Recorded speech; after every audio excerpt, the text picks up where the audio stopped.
নমস্কার সবাইকে, ঝুমার ঘরকন্নাতে নতুন একটা ভিডিওতে স্বাগত জানাই। তো আমার আজকের রেসিপি মাটন। মাটন দিয়েই কিছু একটা হবে, তোমরা দেখে হয়তো বুঝতে পারছো। তো আমি আজ বানাতে চলেছি হান্ডি মাটন।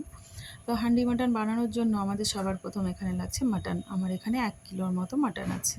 আর এখানে নিয়ে নিয়েছি আমি একটা মাটির হাঁড়ি। তো মাটির হাঁড়িটাকে কিন্তু আগে ভালো করে জল দিয়ে ধুয়ে নিতে হবে, না হলে বালি বালি লাগবে। তো আমি ধুয়ে শুকিয়ে নিয়েছি। আর এখানে দেখো আমি বড় বড় সাইজের 4টে পেঁয়াজ কুচি করে নিয়েছি। আর ঘরে যে মশলাগুলো থাকে সেগুলোই, যেমন একটু আদা, রসুন, গোটা ধনে, গোটা জিরে বেটে একসঙ্গে নিয়েছি। আর হচ্ছে লঙ্কা, সব মশলাগুলো আমি একসঙ্গে পেস্ট করে নিয়েছি। এবার মাংসটাকে কিন্তু ম্যারিনেট করে রাখতে হবে। 1 ঘন্টা রাখতে পারলে তো খুবই ভালো। তো এই যে পরিমাণ মতো নুন, হলুদ আর বাটা মশলাটা আমি কিন্তু সব দিয়ে দিচ্ছি। আর দিয়ে দিলাম ওপর থেকে সর্ষের তেল। আর তারপর দিয়ে দিচ্ছি কিন্তু আমি টক দই, ওই 2-3 চামচের মতো আমি টক দই দিয়ে দিয়েছি। এবার খুব ভালো করে কিন্তু হাত দিয়ে আমি মেখে নিচ্ছি। তো হাত দিয়ে মেখে এবার ঢাকা চাপা দিয়ে কিন্তু রেখে দেব।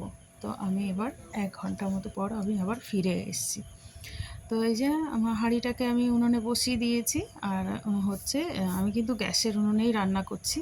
এখানে তেল দিয়েছি, সর্ষের তেলে আমি পুরো রান্নাটা করছি। এখানে গোটা গরম গরম মশলা, গোটা জিরে আর দিয়ে দিয়েছি একটা শুকনো লঙ্কা। তারপর পেঁয়াজগুলো দিয়ে দিলাম। পেঁয়াজগুলো হালকা একটু ভাজা ভাজা হয়ে গেল। তারপর কিন্তু এখানে দিয়ে দিতে হবে মাটন।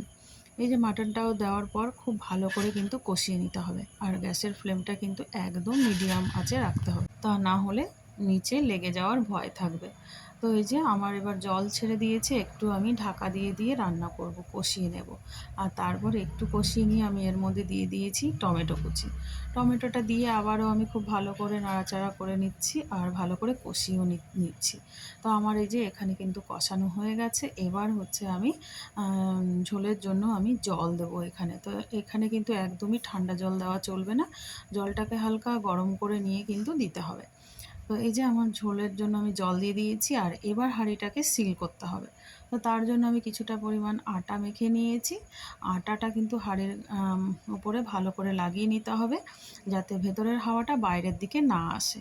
আর তার উপর থেকে এবার আমি ঢাকা চাপা দিয়ে কিন্তু একদম মিডিয়াম আঁচে রান্না করতে হবে। মিডিয়াম আঁচে রান্না করতে হবে, নাহলে নিচে লেগে যাবে। আর এই যে আমার কিন্তু রান্না কমপ্লিট। এই যে ঢাকাটা খুলে একটু দেখিয়ে দিলাম তোমাদেরকে। যেমন সুন্দর গন্ধটা বেরিয়েছে তেমনই সুন্দর কালার হয়েছে। আর এই যে ওপর থেকে গরম মশলা ছড়িয়ে আর ধনেপাতা কুচি দিলেই কিন্তু হয়ে গেল গরমা গরম হান্ডি মাটন। তো রেসিপিটা তোমাদের কেমন লাগলো অবশ্যই জানিও। আর এই রকম নতুন নতুন রেসিপি পেতে আমার চ্যানেলটিকে সাবস্ক্রাইব করে রাখতে হবে। তো সবাইকে ধন্যবাদ ভিডিওটি দেখার জন্য। ভালো লাগলে একটা লাইক, কমেন্ট, শেয়ার করবেন।